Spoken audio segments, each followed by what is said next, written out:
はい、どうもゆうです。今回はですね、現時点での来てる SBC ですね。前回紹介したものに関しては今回省かせていただくんですけど、おすすめ SBC 作成するべきかどうか含めて、紹介していきたいと思うんで、よければ最後まで見てください。では、見ていきます。まず、ロドフォーですね。こちらスキルを逆足ごと。昨年のフラッシュバック、昨年のフラッシュバックになっております。これも昨年めちゃくちゃ強かったんですよね。ただ、今今作で言うと、弱くはないんですけど、多少気になるかなっていうところと、CM ポジをやっぱそこまで使わないかなっていうところもあって、現時点では迷ってるっていうところ。あとは LB で言ったら、テオが一択感まで出てるぐらい強いんで、そうなってくると、やっぱりこれ、今、作成するかって言われると、ちょっと悩んでるって感じになっております。役割としては、ボランチプラプラ、ボックス2ボックス、サイドバックプラ、攻撃的ウィングバックプラプラということで、今のところは作成予定はないって感じですかね。でも作成してもいいレベルかなと思います。本当使用感が使ってみないとわからない。このインセプ予測とかはめちゃくちゃいいんで、作成はありかなと思っております。で、派閥ですね。こちら、ちょっとこれではわかりにくいので、こちらでちょっと、フットビンで、後ほど見ていきたいなと思ってます。はい。こちらですね。見ていきます。130万ですね。もうスキルが少なすぎる。ただ、守備で言うとめちゃくちゃ気になってます。この193センチで予測インセプで、存在感めちゃくちゃあるんじゃないかなっていうところで、ロブ2つあるんで、いいんですけど、あと敵角とか、敵高とか、あの辺欲しかったなって感じですね。他のプレイスタイルに関してはめちゃくちゃいいので、ここですね。正直ちょっと悩むレベルかなと思います。もう自分は今のところ作成予定はないって感じです。パスがもう少しあれば作成したかなって感じです。フォワードに関しても、この能力だったらエボとか他の選手でいいんじゃないってなるんで、これもするかなって感じになっております。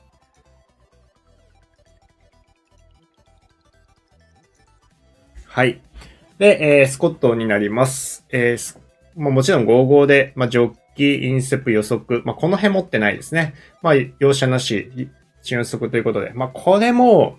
今のところは自分は作成予定ないですね。やっぱりちょっと身長の高さであったりとか、能力はプレスター含めて悪くはないんですけど、これだったら別に作らなくてもいいのかなっていうレベルになってしまっているのと、この後紹介する選手の方が、間違いなく強いんじゃないかなと思ってるんで、これはスルーで考えております。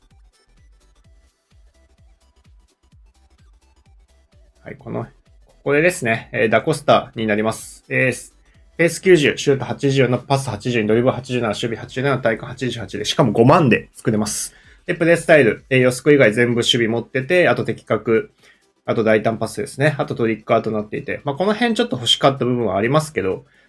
十分じゃないかなと思います。役割がサイドバックプラ、プラプラじゃないっていうのはちょっと気にはなりますけど、それに関しては十分かなと思いますし、RB、RM ということで、今後エボ期待もありですし、もちろん今来てる、攻撃的なエボですね。ドリブル系であるんで、それをエボするのもありかなと思います。それすると一応シュートとかドリブルパス、ペースも全部上がるんで、ありかなって感じですね。あとはちょっと守備意識の低さは多少気になりますけど、ラコスタ昨年もめちゃくちゃ強かったですし、インセププラスは結構いいんじゃないかなと思っております。自分は作成予定です。ということで先ほどのはいらないかなって感じです。で、ロナウドに関しては、昨日動画出しているので、よければそちらを見てください。ちなみにこの動画撮ってる時点で20試合60ゴールです。個人的にはもう作成必須レベルとなっております。そちら見ていただければなと思います。で、アイコンですね。エッシェンとなっております。一応ロナウド最後もう一度触れるんで。これが130万です。スキル5逆足5で。ペース89で守備90、体感92ということで。これもハバーツ一緒で、なんでこんなプレスタ少ないんって感じですね。はい。もうちょっとつけてよかったんじゃないっていうところで、しかも130万。はい。もう絶対作りません。ということで、スルーとなっております。エボで今後期待できればいいんですけど、それも全くないっていうのを考えると、もうスルーでいいんじゃないかなと思っております。で、自分の手持ちにいるロナウドですね。こちら最後触れて終わりたいと思います。20試合60ゴール控えめということで、TOTY 持ってる方も作成必須かなと思います。もう相手にいてもめちゃくちゃ点取られますし、スピード速すぎる。ほぼアンディっていうのと、アンディよりワンチャン人によっては強いって感じる人もいるし、アンディの方が強いって感じる人もいるとは思うんですけど、もう本当アンディと差別化できるようなドリブルの軽さもあって、容赦なしがないんで、その辺はやっぱりアンディの方が理不尽さはあるなと思うんですけど、このロナウドのこのフィネスの入り感とか、本当にペナ内でフリーにさせてくれればというか、ドリブルで個人で打開してフリーになれば本当に点取れちゃうんで、このロナウドはもう本当必須レベルの作成かなと思います。パスがちょっと残念感はあるんですけど、最低限のパスはできるかなって感じです。パス以外は本当弱点が、ファーストタッチもないんですけど、ファーストタッチ持ってるかのような使用感あるんで、本当にこれに関してはマジで作成した方がいい。絶対後悔すると思うので、はい。自分的にはもう超おすすめです。もうこの選手入っただけでも、最近の、ちょっと仕様的に気になる部分はあるんですけど、それでもこのロナウド使ってるだけで楽しいと思えるぐらい強いんで、ぜひ作ってください。ということで、以上になります。よければですね、チャンネル登録、高評価よろしくお願いします。それでは、また。出してますので、こちらの方最後紹介していきたいなと思っております。転売情報ですね。こんな感じですね。特殊選手であったりとか、誰々がいいですよっていう感じを、狙い価格であったりとか、やっぱり、絶対はないので、この下がるリスクありますよであったりとか、どれぐらいの期間保有リスクっていうのを、大とか中とかで表現してるって感じになっております。売却推奨とかも、金額書いてるって感じですね。はい。で、今のは高いと、ハイリスクの転売でして、次に、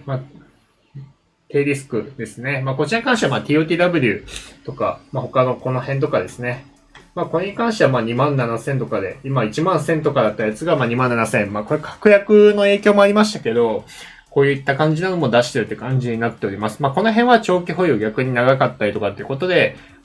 書いてたんですけど、確約今回来たんでめちゃくちゃ上がったって感じですね。はい。金転売とかは、ハイステージであったりとか、この辺ではありますね。最近あんまり金はないかなって感じですね。どうもこんな感じになっております。はい。で、あとは、成功案件で、自分が成功した案件とか、最近はちょっとね、TOTW 多いですけど、アイコンもやってたりとかっていうところですね。はい。全部が全部載せてるわけではないので、あとは便利機能のこのフットビンのついての情報であったりとかも過去に出してたりとか、アップグレ選手の変動、TOTY の過去、ブラックフライデーの過去とか、この辺も全部載せております。2025TOTY であったりとかですね。この辺の情報も、蓄積していってるって感じですかね。はい。で、あとはですね、こんな感じで、質問であったりとか、アンケートであったりとか、ゲーム設定、リーク情報であったりとか、情報共有、あとバグメンテナンス、メンバー雑談とか質問とかをこちらで書いてもらってるって感じになっております。あとは、プレイ相談っていうのも別でやってまして、これに関しては、ちょっと条件が異なったりするんですけど、あとはこちらも別でちょっとやってたりするんですけど、プレイ相談であったりとか、あとは、スカット相談、エボリューションおすすめであったりとか、おすすめ選手であったりとかですね。この辺は、自分がやろうと思っている選手をピックアップしてるっていう感じにはなります。動画で紹介しているものもあれば、動画紹介しきれなくて、そこではまだ入ってなかった選手とかもここに入っているときはあるって感じになります。はい。でですね、こういう感じなのを今、ずっとやってまして、興味ある方はですね、概要欄に詳細書いております。YouTube であったりとか、Twitch であったりとか、メンバーシップサブスクっていうところの特典にしてますので、よければ興味ある方はぜひ入っていただいて、1ヶ月お試しでもいいですし、特に Amazon プライム入ってる方とかだったら、無料で入れますので、よければ見ていただければと思います。はい、ってことで、最後にチャンネル登録、高評価もよろしくお願いします。それではまた。